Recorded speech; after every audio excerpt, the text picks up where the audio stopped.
This channel does not promote any violent, harmful, or illegal activities. All content provided by this channel is meant for an educational purpose only. মৌয়া কি বলে তার সম্বন্ধে আমি কোনো comment করব না, কিন্তু এটাও ঠিক কথা রমেশ বিদুরিরা মৌয়ার সম্পর্কে যে সমস্ত বাজে বাজে কথা বলেছে সেগুলো ও অ্যাকসেপ্টেবল নয়, একদম অ্যাকসেপ্টেবল নয়। এগুলো গ্রহণযোগ্যতার মধ্যে পড়ে না। এগুলো বিজেপি কি করে করছে আমি জানি না, ন্যায় কি অন্যায় মৌয়া সেটা আমি কোনো কথা বলবো না, কিন্তু রমেশ বিদুরি যেভাবে মৌয়াকে অ্যাটাক করেছে সেটা কিন্তু গ্রহণযোগ্য পর্যায়ে পড়ে না। আবার অ্যাট দি সেম টাইম পার্লামেন্টের চেম্বারের মধ্যে দাঁড়িয়ে রাজীব প্রতাপ রুডি মৌয়াকে সাপোর্ট করতে যে আমাকে থ্রেট করেছিল, সেখানে শতাব্দী রায় ডেপুটি লিডার উপস্থিত ছিল। সেদিনকে ডেপুটি লিডারও তাকে রাজীব প্রতাপ রুডিকে কিছু বলেনি, আর মৌয়া তো বলবেই না, ছেড়ে দিন। তো আমার বক্তব্য যে এখন রাজীব প্রতাপ রুডি কি বলছে,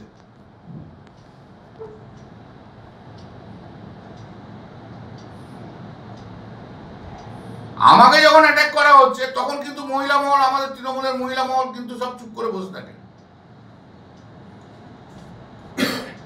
বিজেপির লোক অ্যাটাক করছে কিন্তু তখন মহিলা এমপিরা চুপ করে বসে থাকে, কিন্তু তখন দলের যে একজন এমপিকে সাপোর্ট করে না। সেদিনকে এসপির লোকগুলো আমাকে সাপোর্ট করেছিল। দিদি আর অভিষেকের কাছে তো ফিল্টার হয়ে অনেক কথা যায়, সব কথা তো আর যায় না।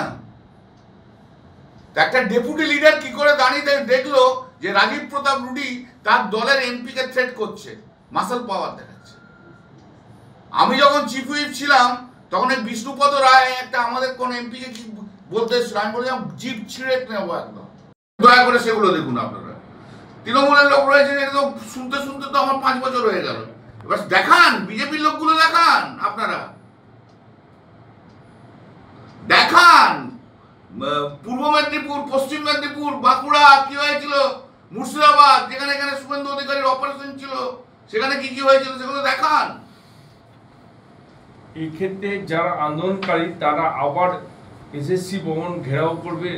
এদের ঘেরাও বন্ধ তো আমরা কোনোদিন করতে পারবো না, গণতান্ত্রিক অধিকার আছে। এখনো যদি হুঁশ না আসে আমার তো কিছু করার নেই।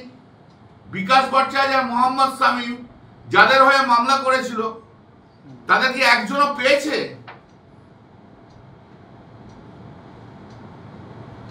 তাদের কি একজনও পেয়েছে? কাদের জন্য মামলা করতে গেল? তাদের চাকরি দেওয়ার জন্য মামলা করতে যায়নি, অন্য লোকের চাকরি খাওয়ার জন্য মামলা করতে গেছে। আর ওদেরকে বলে যে তোমাদের চাকরি করে দেবো। আর অভিজিৎ গঙ্গোপাধ্যায় যতদিন জজ ছিল না, ওই বিকাশদার একটা দুটো জুনিয়র তারা যে পরিমাণে টাকা তুলেছে সে ভাবতে পারবেন না, তার এনকোয়ারি হওয়া উচিত। হাইকোর্টের পাশে প্যান্ডেল করে সমস্ত মামলা করিয়েছে। আপনারা যাদেরকে হিরো বলেন, বিকাশের কথা আমি বলছি না, বিকাশের জুনিয়র, বাপ রে বাপ, তার তো কয়েক বছর তো এই পাওয়া যাচ্ছিল না। এখন অভিজিৎ নেই, ও নেই। বিজেপি অভিজিৎ গঙ্গোপাধ্যায় যেটা বলছেন যে একটা মানালির মামলা করবে, তিনি নাকি বিজেপির হয়ে কাজ করেছেন, এটা আপনি বলেছেন বকলমে, সেই জন্য তিনি মানহানির একটা মামলা যা করবে করুক, যা পলিটিক্যাল স্কোর পলিটিক্যালে দেখবো। নাম আছে, 7টার নাম বেরিয়েছে, অনেকেরই নাম আছে, 804 জনের নাম আছে।